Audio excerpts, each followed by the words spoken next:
Hello everyone, welcome to my new another video.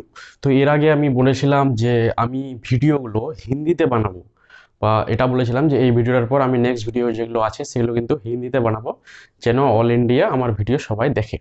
কিন্তু main জিনিস হচ্ছে যে হিন্দিটা হচ্ছে একটু মানে আমাদের ইন্ডিয়ার ভাষা, মানে ভারতের ভাষা হিন্দিটা। তার সত্ত্বে আমাদের কিন্তু মাতৃভাষা হচ্ছে বাংলা। তো আমার যে মনের ফিলিংটা বা আমার যে মনের ভাবটা, সেটা কিন্তু হিন্দি ভাষায় আমি ঠিকঠাক প্রকাশ করতে পারছি না, যার কারণে কিন্তু ভিডিও আপনাদের এই চ্যানেলে বাংলাতেই কিন্তু আসবে, ঠিক আছে। আর দ্বিতীয় হচ্ছে যে আমার নেক্সট ভিডিও মানে নেক্সট চ্যানেল যেটা রয়েছে সেটাতে কিন্তু হিন্দিতে একই ভিডিও কিন্তু সেই আপলোড হবে, ওটা হবে হিন্দিতে। তো সেই चैनल नाम হচ্ছে জাহাঙ্গীরদা। যারা হিন্দিতে ভিডিও দেখতে চাইছো, অর্থাৎ जो भी लोग हिंदी में वीडियो देखना चाहते हो इस चैनल को फॉलो कर लीजिए বা সাবস্ক্রাইব कर लीजिए, ঠিক আছে। আর যারা বাংলায় ভিডিও দেখতে চাইছো তারা এই চ্যানেলটাকে, জাহাঙ্গীরদা টেকনিক্যাল চ্যানেলটাকে সাবস্ক্রাইব করে নাও। দুটোতেই কিন্তু সেম ভিডিও আসবে, ওটাতে হিন্দিতে, এটাতে বাংলাতে। হয়ে গেল। এবার নেক্সট হচ্ছে তোমাদের যারা আইডি নিয়েছো তাদের কমিশন কিভাবে আসে, মাসে কত টাকা ইনকাম হয়, আর প্রত্যেকটা অ্যাকাউন্টে কত টাকা দেয়, অ্যাকাউন্টের কিটের টাকা রিটার্ন আসে কি না, একটা অ্যাকাউন্টে কত টাকা তুমি কমিশন পাচ্ছ, ঠিক আছে, এবং মাসের কত তারিখে সেই কমিশনগুলো অ্যাড হয় নিজের পোর্টালে, সমস্ত কিছু দেখাবো এই ভিডিওর মাধ্যমে। তো ভিডিওটা সম্পূর্ণ দেখো। আর যারা প্রথম আমার চ্যানেলে এসছো তারা অবশ্যই চ্যানেলটাকে সাবস্ক্রাইব করে নাও নিজেকে আপডেট থাকার জন্য। তো যারা এনপিসিআই নতুন নিয়ম আবার চলে এসেছে তার নিয়েও একটা ভিডিও বানাবো।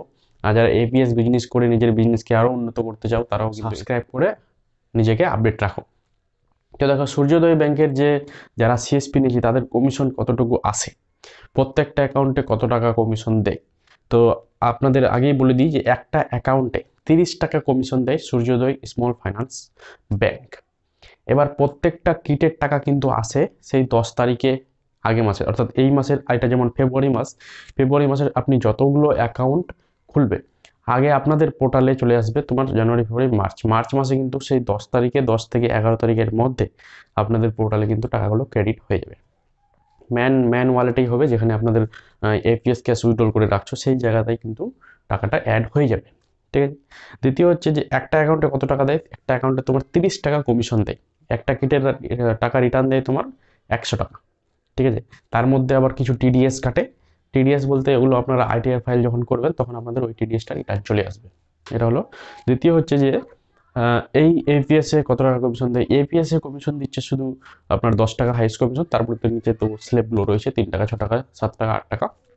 তৃতীয় হচ্ছে ডিপোজিটে কোনো কমিশন নাই। সূর্যোদয় ব্যাংকে দেখলাম ডিপোজিটে কোনো কমিশন নাই, এবং কি ওরা বলছে যে ডিপোজিটে 30 টাকা কমিশন, আজ পর্যন্ত কিন্তু সেই কমিশনটা আসলো না আমাদের, ঠিক আছে। এটা কিন্তু আমি নিজেই এতদিন কাজ করে কিন্তু বললাম আপনাদের, ওই জন্য কিন্তু ডাইরেক্ট বলে দিচ্ছি যেন আপনারা সিএসপি নেওয়ার আগে অবশ্যই এগুলো জিনিস জানিয়ে নেবেন। হ্যাঁ, ইনকাম একটা আছে, এটা নিলে আপনার অবশ্যই আমার যেমন জানুয়ারি মাসে 24টা অ্যাকাউন্ট হয়েছে। এবার 24টা অ্যাকাউন্টে আমি যদি কাস্টমারের কাছ থেকে ধরুন 500 টাকায় অ্যাকাউন্ট ওপেনিং চার্জ নিচ্ছি, সেই 500 টাকা তো তার অ্যাকাউন্টে ডিপোজিট করতে হচ্ছে, আবার এক্সট্রা কিন্তু 200 টাকা তার কাছে নিচ্ছি, তাহলে 24 দিয়ে তো এমনি বুঝতে পারছো তোমরা 4800 টাকা ওদিকে হয়ে গেল আমার, ঠিক আছে। 4800 টাকা ওদিকে শুধু আমার অ্যাকাউন্ট ওপেনিং 4800 টাকা হয়েছে। এবার 24টা অ্যাকাউন্টে তুমি কোম্পানি আমাকে 30 টাকা কমিশন দিয়েছে, সেখানে হয়ে গেল তোমার 720 টাকা।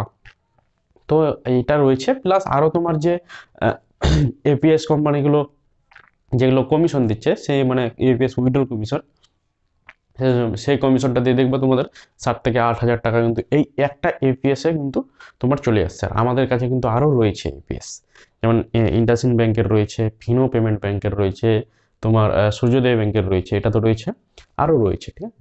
তো এগুলো ব্যাংকের কাজ করলে তোমার কিন্তু ইনকামটা একটু বেড়ে যাবে। অনেক সময় কি হয়, আমরা যে সেই এপিএস নিয়ে কাজ করছি সেখানে আমরা এটিএম প্রোভাইড করতে পারি না, কেউ ধরো আরডিসিএসপি নিয়ে কাজ করছে, কেউ আরও কোনো অনলাইনে কাজ নিয়ে করছে। তো তাদের কাছে যখন কাস্টমার আসে যে দাদা আমাকে একটা অ্যাকাউন্ট ওপেন করে দেন এবং সঙ্গে সঙ্গে যেন এটিএমে দেন, তখন কিন্তু সেই দোকানদার বা সেই বিজনেসম্যান তাকে কিন্তু প্রোভাইড করতে পারছে না। আর সূর্যোদয় ব্যাংকের সিএসপি নিলে আপনারা কিন্তু সেটা প্রোভাইড করতে পারবেন, এবং সে ফোনপে যে কোনো জায়গায় দিতে পারবে আর নিজের অ্যাকাউন্টটা, ঠিক আছে। প্লাস তোমার লেনদেনও খুব ভালো হবে। প্রথম মাসে 50,000 টাকা, দ্বিতীয় মাসে সেই লিমিটটা একটু বাড়বে যেটা কোম্পানি বলছে। আর তারপরে আপনাদের দেখা দিব এবার কম্পিউটারে চলো যে কিভাবে কমিশনটা কিন্তু পাওয়া যায়, ঠিক আছে। আমার কতগুলো অ্যাকাউন্ট হয়েছিল জানুয়ারি মাসে, সেই কমিশনটা কিন্তু তোমাদের আজকে আমি দেখাচ্ছি।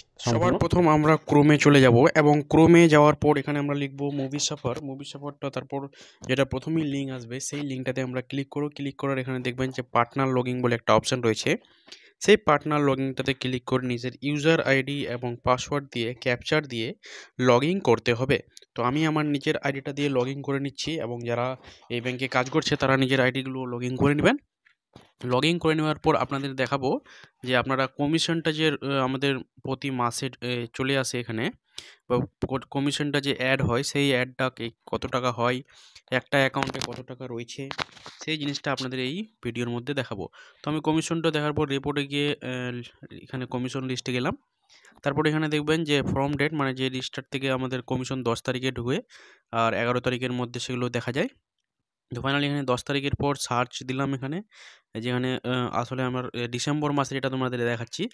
ডিসেম্বর মাসের পেমেন্টটা আমাদের জানুয়ারি মাসে আসে, আর জানুয়ারি মাসের পেমেন্ট ফেব্রুয়ারিতে আসে। তো এটার বর্তমানে এখন ফেব্রুয়ারি চলছে। তো আমি তোমাদের ডিসেম্বর মাসের দেখাচ্ছি তোমাদের যে কতগুলো অ্যাকাউন্ট হয়েছে। তো জানুয়ারি মাসে আমরা 10 তারিখে সার্চ দিব, দেওয়ার পর এখানে সবথেকে প্রথমেই দেখবেন যে আহ, রয়েছে আপনাদের একটা অ্যাকাউন্ট ওপেনিং কমিশন দেখাচ্ছি আপনাদের। এই যে দেখো, তোমার এই জিনিসটা 720টা 24টা অ্যাকাউন্টে আমার 720 টাকা টাকা ঢোকাইছে, ঠিক আছে? এটা শুধু আমাদের অ্যাকাউন্ট ওপেনিং কমিশন। আর প্রত্যেকটা কিটের টাকা কিন্তু 100 টাকা করে রিটার্ন দিয়েছে। দেখতে পাচ্ছেন প্রত্যেকটা, এই যে 100 টাকা করে প্রত্যেকটা কিটের জন্য এখানে 100 টাকা করে রিটার্ন দিয়েছে। আর এই যে 720 টাকা আমাদের ক্রেডিট হয়েছে, সেটার আবার টিডিএস কেটেছে 36 টাকা। ঠিক আছে, এবার দেখুন যে এই 100টা, মানে 100 টাকা প্রত্যেকটা কিটের কিন্তু এখানে টাকা রিটার্ন দিচ্ছে, এবং তার সঙ্গে 30 টাকা অ্যাকাউন্ট ওপেনিং কমেন্সেন দিচ্ছে, ঠিক আছে? এবার এই যারা সিএসপি নিয়ে কাজ করছেন তারা নিজের ইনকামটা কিভাবে বেশি করবেন, প্রথমে আপনাদের তো বলে দিব যে এখানে আপনারা কোনটার কমিশন সব থেকে এখানে খুব সুন্দরভাবে পেয়ে যাবেন অন্য অন্য পোর্টালের থেকে। তো এপিএস কমিশন আমাদের হাইয়েস্ট কমিশন 10 টাকা রয়েছে, আর তার মধ্যে নিচে যে শিডিউলগুলো রয়েছে সেটা তো কমিশন আমরা পাচ্ছি। তার সঙ্গে আমরা যদি সিএসপি যেগুলো অ্যাকাউন্ট খুলছি, সেই অ্যাকাউন্টে প্রত্যেকটা অ্যাকাউন্টে 30 টাকা করে পাচ্ছি, এবং একটা কাস্টমারকে অ্যাকাউন্ট খুলতে আমাদের খরচ পড়ছে কিটের 100 টাকা। ঠিক আছে, মানে কিটের 100 টাকা তো ওটা নাই বলা চলে, কারণ কিটের টাকাটা রিটার্ন দিচ্ছে, আর 500 টাকা ডিপোজিট করতে হচ্ছে, সেখানে আমাদের 499 অর্থাৎ 499 টাকা আমাদের কিন্তু কেটে যাচ্ছে। এবার আমরা যদি একটা কাস্টমারের অ্যাকাউন্ট খুলে দিই, তাহলে অবশ্যই আমরা কাস্টমারকে বলবো যে আমাদের এক্সট্রা কিছু চার্জ লাগবে। যেমন আমি আমার সিএসপিতে কাস্টমারদের বলি যে দেখো, 500 টাকা তোমার অ্যাকাউন্টে ডিপোজিট করব, আর 200 টাকা আমার এক্সট্রা চার্জ লাগবে, মানে টোটাল আপনার 700 টাকা লাগবে। 500 টাকাটা যে অ্যাকাউন্টে আপনার দিব সেটা কিন্তু আপনার কেটে নিবে, 24 ঘন্টা বাদ কেটে নিবে, ওটা আপনি তুলতে পারবেন না। এরকম করে আমি কাস্টমারকে বুঝিয়ে দিই, কাস্টমারও বুঝে যায়। আর কাস্টমার বলে যে আমার অ্যাকাউন্টে কোনো টাকা তাহলে থাকবে না, আমি বলছি না, আপনার অ্যাকাউন্টে কোনো টাকা থাকবে না।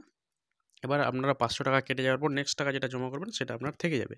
আর এটা কিন্তু আমি যেটা যতদূর জানি এই ব্যাংকে কাজ করার পর, যে এটা শুধু একবারেই চার্জ কাটে।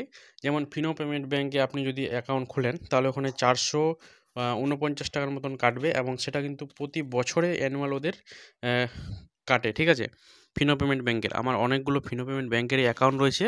আর এইটা ব্যাংক কিন্তু আমি যেটা শুনতে পাচ্ছি যে এটা শুধু মানে প্রথম অ্যাকাউন্ট ওপেনিং করার সময় শুধু 499 টাকা কাটে, নেক্সট কিন্তু আর কাটবে না।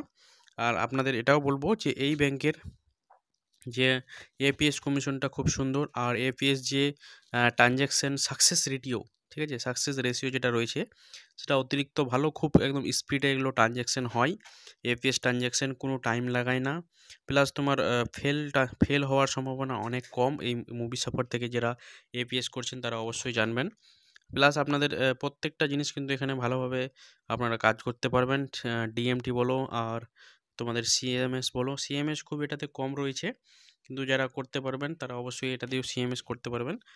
আর বিশেষ করে সূর্যোদয় ব্যাংকের এগুলোর কমিশন রয়েছে, প্লাস এই সূর্যোদয় ব্যাংকের এখনও ডিপোজিট কমিশন আমি দেখতে পাচ্ছি না, ঠিক আছে? এটা আপনাদের একটা বলে দিলাম যে ডিপোজিট যে করব তার কমিশন দেখতে পাচ্ছি না। প্লাস এখানে আমাদের সিএসপি যে অ্যাকাউন্ট রয়েছে সেই অ্যাকাউন্টটাতে যদি আমরা টাকা মেনটেন করি তাহলে তার একটা এক্সট্রা কমিশন কিন্তু পাওয়া যাবে। তো যাদের বলবো এই ব্যাংকের সিএসপি নিয়ে কাজ করবেন তারা অবশ্যই অনেক টাকা ইনকাম করবেন। আর এই ব্যাংকের আমাদের যে ডিসেম্বর মাসের যে রয়েছে সেই ডিসেম্বর মাসের মিনিমাম আমাদের 5 থেকে 6 হাজার টাকা শুধু এই সিএসপিটাই দিয়েছে, আরও 2-3টা সিএসপি আমাদের রয়েছে।